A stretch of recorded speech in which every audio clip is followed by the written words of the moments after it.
हाथी घोड़े तोप तलवारें, फौज तो तेरी सारी है, पर जंजीर में जकड़ा राजा मेरा अब भी सब पर भारी है। इतिहास में छत्रपति शिवाजी महाराज को लेकर हमने एक पूरा सिलेबस पढ़ा है, मगर उनके पुत्र छत्रपति संभाजी महाराज के बारे में हमें ज्यादा पढ़ने को नहीं मिलता। डायरेक्टर लक्ष्मण उतेरकर की फिल्म छावा छत्रपति संभाजी महाराज की उस सूरवीरता को दर्शाती है, जिसके कारण उनका नाम छावा पड़ा। छावा का मतलब शेर का बच्चा होता है, जिसने पूरे 9 साल तक मुगल सल्तनत के शहंशाह औरंगजेब की नाक में दम करके रखा। वो जिसकी एक दहाड़ पर मराठा एकजुट होकर मुगलिया सल्तनत को लोहा देने के लिए एकजुट हुए। तो आइए दोस्तों, आज हम एक्सप्लेन करने वाले हैं छावा मूवी को। वीडियो अगर अच्छा लगे तो वीडियो को लाइक करके चैनल को सब्सक्राइब जरूर कीजिएगा, ताकि आपको इसी तरह के लेटेस्ट और फ्रेश कंटेंट मिलते रहे। तो फिल्म की कहानी की शुरुआत में छत्रपति शिवाजी महाराज के निधन के बारे में बताया जाता है और मुगल साम्राज्य के शहंशाह औरंगजेब को अब ऐसा लगता है कि अब दक्कन में उसे मात देने वाला कोई भी नहीं बचा है। औरंगजेब को ये बात बहुत ही अच्छे से मालूम थी कि शिवाजी महाराज जो थे वो बहुत ही ज्यादा खतरनाक थे और उनकी टक्कर का उन्हें ऐसा नहीं लगता कि अब कोई बचा होगा। इसलिए अब औरंगजेब को ऐसा लगता है कि दक्कन में उन्हें मात देने के लिए कोई भी नहीं बचा है। इसलिए औरंगजेब को अब ऐसा लगता है कि अब वो मराठों पर राज करेगा, मगर वो इस बात से बिल्कुल भी वाकिफ नहीं था कि छत्रपति शिवाजी महाराज का 24 साल का निर्भय और जाबाज बेटा संभाजी उर्फ छावा अपने पिता के स्वराज के सपने को आगे लेकर चल रहा है। और इसी को लेकर संभाजी महाराज अपनी पूरी सेना को लेकर औरंगजेब के बुरहानपुर के किले पर आक्रमण कर देता है। तब बुरहानपुर जो है वो बहादुर खान के अंडर में था, जो कि बहुत ही ज्यादा ताकतवर इंसान था। जब संभाजी महाराज ने मुगलिया सल्तनत पर बुरहानपुर पर आक्रमण किया तो मुगलिया सल्तनत सिर्फ इन्हें अंदर आने से रोकने की कोशिश कर रही थी, क्योंकि वो बहुत अच्छे से जानते हैं कि अगर संभाजी महाराज और मराठे सारे अंदर पहुंच गए तो ये सभी को खत्म कर देंगे। ऐसा ही हुआ। संभाजी महाराज की सेना ने यहाँ पर मुगलिया सल्तनत को पूरी तरह से खत्म कर दिया था। आखिर में संभाजी की मुलाकात होती है बहादुर खान से, जो कि बहुत ही ज्यादा ताकतवर है। यहाँ पर बहादुर खान ने चालाकी से संभाजी महाराज को एक ऐसे बेसमेंट में गिरा दिया जहाँ पर कि एक भूखा शेर था। यहाँ पर संभाजी महाराज की फाइट उस भूखे शेर से होती है, लेकिन यहाँ पर वो शेर नहीं जानता है कि दरअसल में वो भी एक शेर से ही लड़ रहा है। यहाँ पर संभाजी महाराज ने उस शेर के मुंह को फाड़ दिया था और बाद में ऊपर जाकर बहादुर खान को भी बुरी तरह से मात दे दी थी। पल भर के लिए बहादुर खान को भी ऐसा ही लगा था कि साक्षात शिवाजी महाराज यहाँ पर आ गए हो। तो इस तरह से बुरहानपुर के किले पर संभाजी और उनकी सेना ने फतेह हासिल की। संभाजी महाराज का सिर्फ एक ही सपना है कि जो सपना उनके पिता शिवाजी महाराज ने देखा था वो उन्हें पूरा कर सके। संभाजी महाराज सिर्फ इतना चाहते हैं कि स्वराज हमेशा जिंदा रहे और शिवाजी महाराज की जो सोच थी वो भी हमेशा जिंदी रहे। शिवाजी महाराज का सपना था कि लोग आजाद रहें, चाहे वो किसी भी धर्म का हो। जो रास्ता शिवाजी महाराज ने दिखाया था, संभाजी महाराज और उसकी पूरी सेना उसी पर चल रही थी। यहाँ तक कि संभाजी महाराज की पत्नी यशोबाई भी ये बात बहुत अच्छे से जानती है कि शिवाजी महाराज ने जो सपना देखा था वो पूरा होना चाहिए, जिस वजह से यशोबाई भी संभाजी महाराज का हमेशा साथ देती। वो उनकी पत्नी जरूर थी, लेकिन वो उनके साथ बिल्कुल दोस्त की तरह रहती। तो वही संभाजी महाराज के परिवार में कुछ लोग ऐसे भी थे जो कि मराठों का बुरा चाहते थे। दरअसल में संभाजी महाराज की सौतेली माँ, जिनका नाम सोयराबाई है, वो चाहती है कि उनका बेटा राजा राम को शिवाजी का उत्तराधिकारी घोषित किया जाए और इसके लिए सोयराबाई कुछ भी कर सकती है, किसी भी हद तक जा सकती है, दुश्मनों से भी हाथ मिला सकती है। लेकिन जो सोच शिवाजी महाराज ने छोड़ कर गए हैं, संभाजी महाराज उसी सोच पर चल रहे हैं। हर किसी पर आंख बंद करके भरोसा कर लेते हैं, क्योंकि संभाजी महाराज को ऐसा लगता है कि वो सारे अपने हैं। लेकिन सोयराबाई के 2 भाई जो कि संभाजी महाराज के साथ ही रहते हैं, वो यहाँ पर कुछ हिस्सा चाहते थे, लेकिन संभाजी महाराज ने उन्हें डांट लगा दी, क्योंकि शिवाजी महाराज ऐसा कभी भी नहीं चाहते थे कि कोई भी अलग हो। जिसके बाद एक खबरी द्वारा यहाँ पर संभाजी महाराज को पता चलता है कि औरंगजेब जो है वो उनके ऊपर आक्रमण करने वाला है। औरंगजेब की सेना जो है वो संभाजी महाराज को ढूंढने के लिए निकल पड़ी है, जिनकी सेना लगभग 8 लाख है, 50,000 घोड़े हैं, 30,000 हाथी हैं और करोड़ों की संपत्ति है।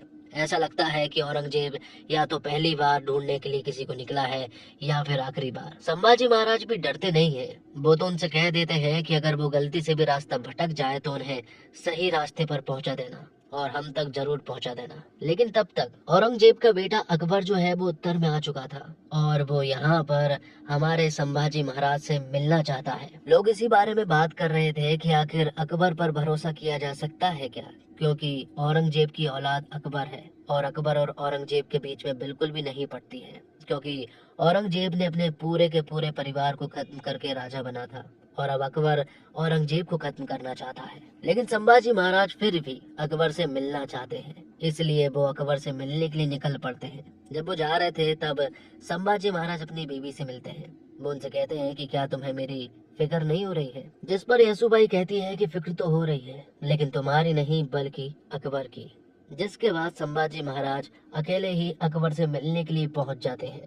अकबर ने एक आक्रमण उनके ऊपर करवाया था जिसमें कुछ 5-10 लोगों ने यहाँ पर संभाजी महाराज के ऊपर हमला किया था, लेकिन यहाँ पर संभाजी महाराज ने उन सभी को मार गिराया था। अकबर कहता है कि वो बस ये जानना चाह रहा था कि हमसे मिलने के लिए संभाजी महाराज का कोई बहरूपिया तो नहीं भेज दिया, लेकिन तुमने तो इन सभी को मार गिराया। तब संभाजी महाराज कहते हैं कि अगर हमारा बहरूपिया भी अगर यहाँ पर आया होता ना, तब भी तुम्हारे इन सैनिकों का यही हाल होता। जिसके बाद अकबर यहाँ पर संभाजी महाराज को कुछ ऐसी बातें बताता है जो देखकर संभाजी महाराज पूरी तरह से हैरान रह जाते हैं। बात कुछ ऐसी है कि सौराभाई और उसके कुछ सेनापति मिलकर अकबर के साथ समझौता करना चाहते हैं मराठों के अंत के लिए और संभाजी को मरवाना चाहते हैं। ये सुनकर संभाजी को बड़ा बुरा लगा और वो अकबर से वादा करते हैं कि जब तक तुम यहाँ पर हो औरंगजेब तुम्हें हाथ भी नहीं लगा सकता। लेकिन संभाजी महाराज को अपनी सौतेली माँ सौराबाई से ये उम्मीद नहीं थी। जो उनके सेनापति थे उन सारे सेनापति को एक जगह पर इकट्ठा किया जाता है और उन सभी को हाथियों से कुचलवा दिया जाता है। आखिर में सिर्फ और सिर्फ सौराबाई के बेटे राजा राम बचते हैं और सौराबाई बचती है। दूसरी तरफ औरंगजेब जो है वो अपने बुरहानपुर के किले में जाता है, जहां वो देखते हैं कि यहाँ की हालत तो हद से ज्यादा खराब हो चुकी है। जब औरंगजेब को ये बात मालूम चली कि युद्ध के मैदान में शिवाजी का बेटा संभाजी महाराज मैदान में उतर आया है, तो ये उनके लिए चिंता का विषय था, क्योंकि वो शिवाजी महाराज को बहुत अच्छे से जानता है। वो बहुत ही ज्यादा खतरनाक है और अगर संभाजी महाराज उनकी औलाद है तो वो भी जरूर बहुत खतरनाक होगा। तब औरंगजेब भी कसम खाता है कि जब तक वो संभाजी महाराज का खात्मा नहीं कर देता तब तक वो अपना तख्त नहीं पहनेगा। और तब से औरंगजेब की पूरी सेना जो है वो हिंदुस्तान के उत्तर की तरफ बढ़ने लगी, जहां वो लोगों को क्रूर तरह से मारने लगा था। इस तरह से मारने लगा कि पेड़ों पर पत्ते कम थे, लाश ज्यादा थी, नदियों में पानी कम था, लोगों का खून ज्यादा था। वो लोगों को इतनी बेरहमी से मार रहा था कि ये सारी खबर जब संभाजी को मालूम चली तो वो पूरी तरह से उदास हो गए, क्योंकि उन्हें मालूम है कि जो लोग मारे गए हैं वो सारे अपने लोग हैं जो कि आजादी से रहना चाहते हैं। तब संभाजी अपने सारे सेनापति को अपने पास बुलाते हैं, क्योंकि संभाजी बहुत अच्छे से समझ चुके थे कि औरंगजेब की सेना जो है वो कभी भी उनके ऊपर आक्रमण करना चाहती है। और खबर तो ये भी है कि औरंगजेब की पूरी सेना रायगढ़ को चारों तरफ से घेर लिया है और इससे पहले कि अब वो आगे बढ़े हमें अलग अलग रास्तों पर जाकर उन लोगों का खात्मा करना होगा। तब संभाजी महाराज ने अलग अलग तरह की टीम बनाई और जब औरंगजेब की एक टुकड़ी जंगलों की तरफ गुजर रही थी तब यहाँ पर संभाजी महाराज ने उसी घने जंगल में अपनी सेना को लेकर पहुंच गए और औरंगजेब की सेना को बुरी तरह से मार गिराया। बाद में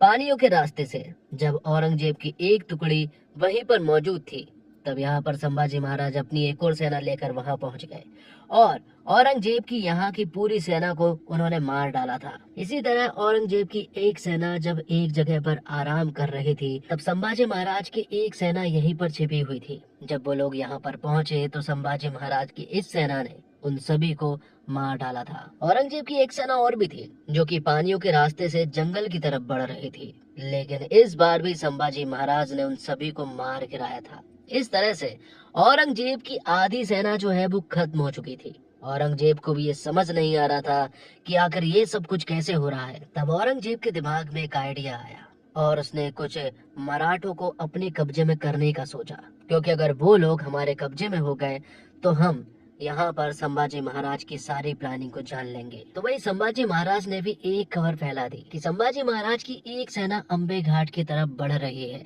तो वही संभाजी महाराज की पूरी सेना जो है वो संगमेश्वर में मौजूद थी और वो यहाँ से रात को अंबे घाट की तरफ आक्रमण करने वाले थे। लेकिन इससे पहले संभाजी महाराज अपने सारे सेनापति और सारे सैनिकों को एक सॉलिड स्पीच देते हैं। वो कहते हैं, जिन महावीरों का खून हमारी नसों में बह रहा है उसे बहाने की ताकत औरंगजेब में है ही नहीं। स्वराज की रक्षा करना सिर्फ एक इंसान की इच्छा नहीं है, बल्कि हर एक इंसान की इच्छा है कि इसकी रक्षा की जाए। अब समय आ गया है हिंद प्रांत से इस शैतान को खत्म करने का। बात कुछ ऐसी है कि औरंगजेब ने कई सारे मराठों को खरीद लिया था और ये स्पीच संभाजी महाराज उन्हीं लोगों के लिए दे रहे थे। तो पूरी की पूरी सेना जो है वो संगमेश्वर में मौजूद थी और वो रात के समय में औरंग की तरफ बढ़ने वाले थे और उनके ऊपर आक्रमण करने वाले थे। लेकिन इससे पहले कि सारी की सारी सेना जो है वो औरंग की तरफ आक्रमण कर पाती, उससे पहले हमें मालूम चलता है कि औरंग की सेना ही रात को ही यहाँ संगमेश्वर में आक्रमण करने के लिए पहुंच चुकी है। लेकिन अंबे घाट से संगमेश्वर तक पहुंचने का रास्ता आखिरकार किसने बताया?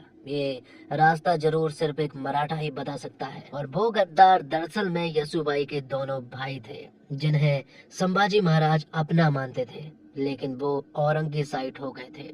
और फिर बाद में औरंगजेब की पूरी सेना जो है वो संगमेश्वर में घुसने लगी थी और सभी को बुरी तरह से मारने लगी थी। लेकिन यहाँ पर मराठा जरूर कम थे, लेकिन वो सभी पर भारी पड़ रहे थे। जैसे जैसे वो संगमेश्वर में घुसते गए, यहाँ पर मराठा जो है वो उन सभी को मारते गए।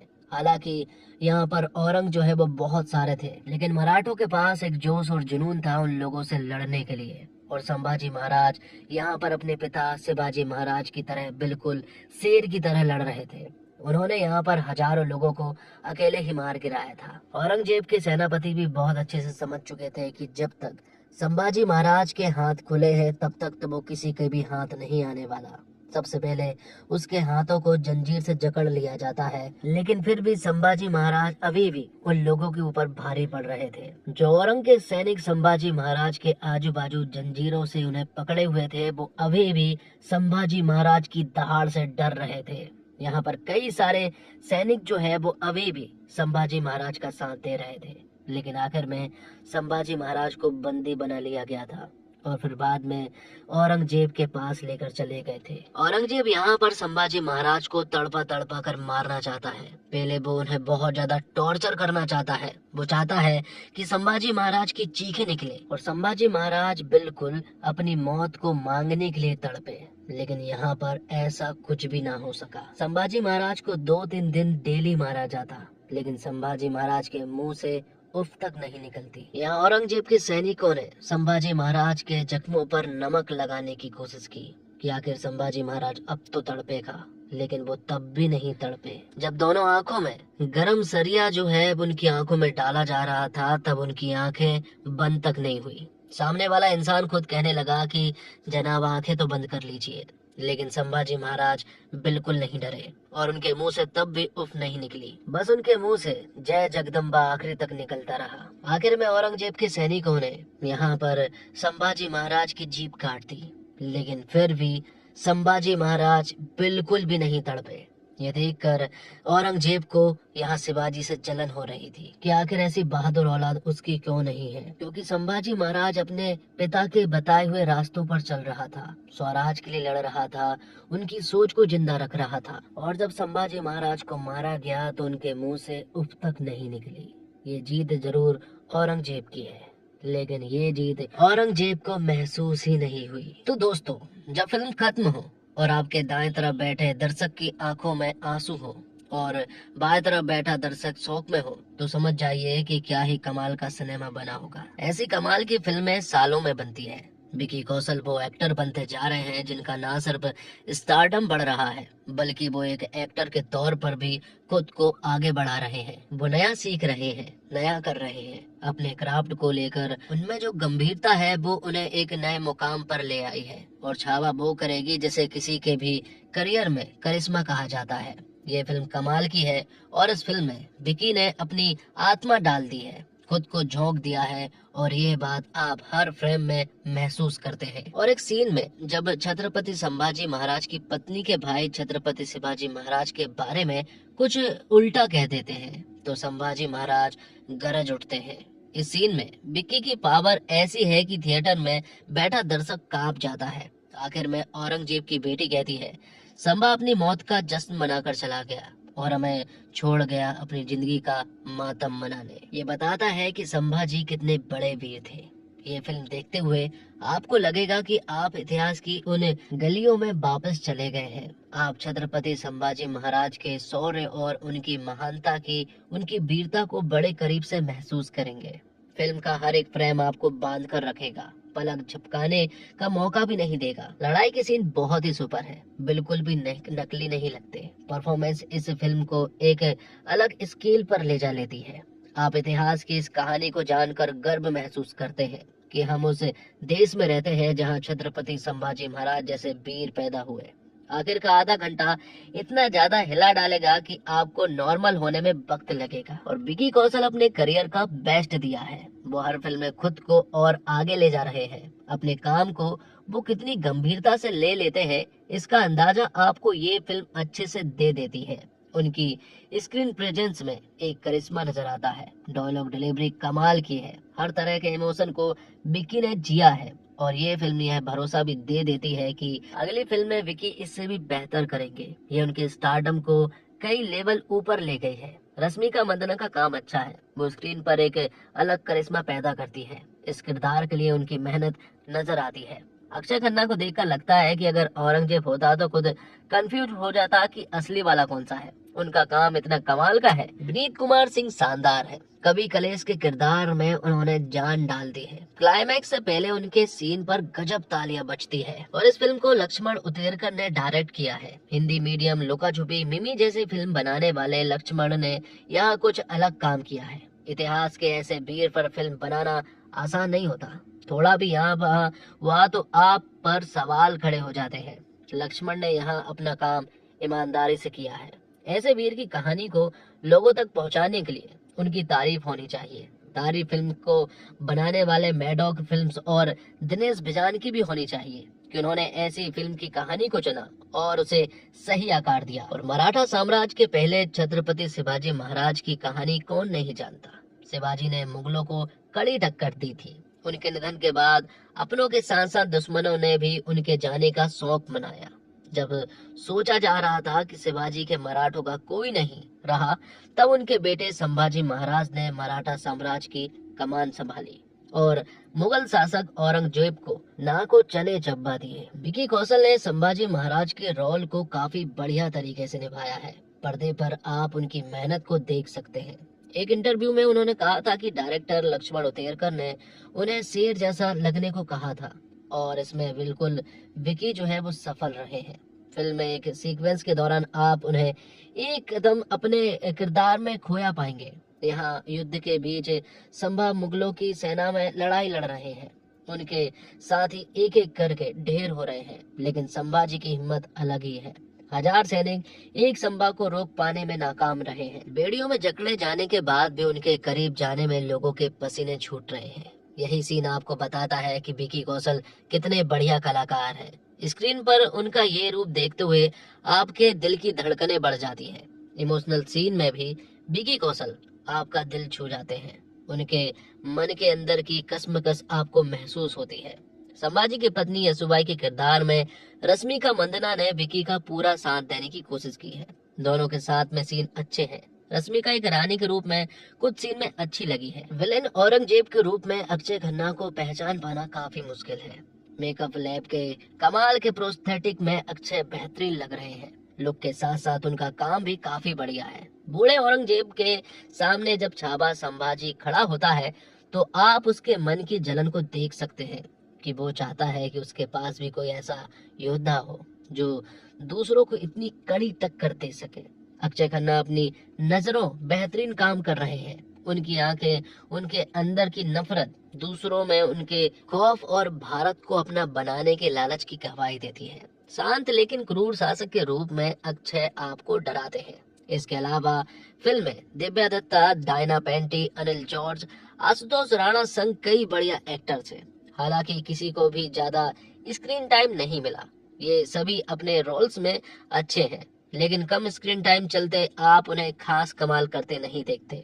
संभाजी के दोस्त कवि कलश के रूप में विनीत कुमार सिंह ने अपने किरदार के साथ न्याय किया है। संभाजी संग उनकी कविता भी सुनने लायक है। उनका श्रेय इरशाद कामिल को जाता है, जिन्होंने ऋषि बिरमानी के साथ डायलॉग राइटिंग की है। छावा हमें इतिहास के उस सुनहरे पन्ने तक लेकर जाती है जिस तक ज्यादातर लोग नहीं पहुंच पाए।